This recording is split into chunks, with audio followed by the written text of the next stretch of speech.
قرآن کی سورہ 18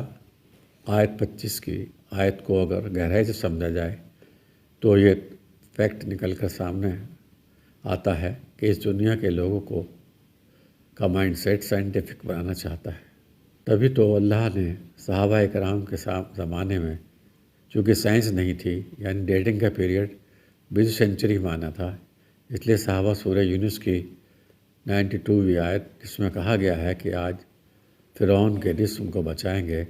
تاکہ آنے والی نسلوں کے لیے نشانی بنے، کو صحابہ اکرام نہیں سمجھ پائے، نہ ہی رسول اللہ صلی اللہ علیہ وسلم اس آیت کو ایکسپلین کیا، نہ ہی چاروں یا پانچوں اماموں نے اس آیت کو ایکسپلین کیا۔ دراصل یہ اللہ کی پلاننگ ہوتی ہے کہ فرانس میں رہنے والے ڈاکٹر مورس بکاؤ نے سائنٹیفک پیریڈ میں قرآن کا ٹرانسلیشن پڑھتے ہوئے اس آیت پر اٹینشن پے کی، پھر وہ ایجپٹ آئے، تب اس نے اس آیت پر ریسرچ کی، تب اس نے پوری دنیا کو بتایا کہ قرآن ایشور کی اور سے اوترت پستک ہے، کیونکہ وہی پری سائنٹیفک دور میں یہ بات کوئی بتا نہیں سکتا تھا۔ محمد صلی اللہ علیہ وسلم بھی اس کو کی پریڈکشن نہیں کر سکتے تھے کہ فرعون کا شریر کہاں پر ہے۔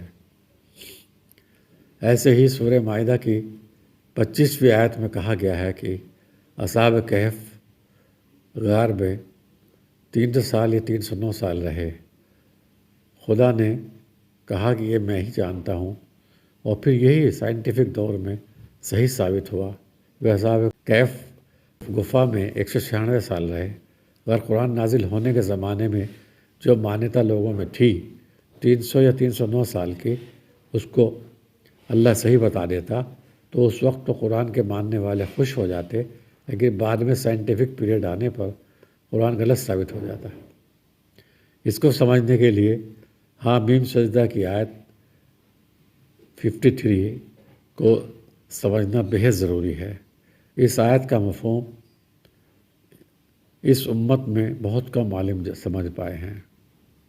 اس لیے قرآن کو جب بھی اسٹڈی کرو تو اٹینٹیو موڈ میں اور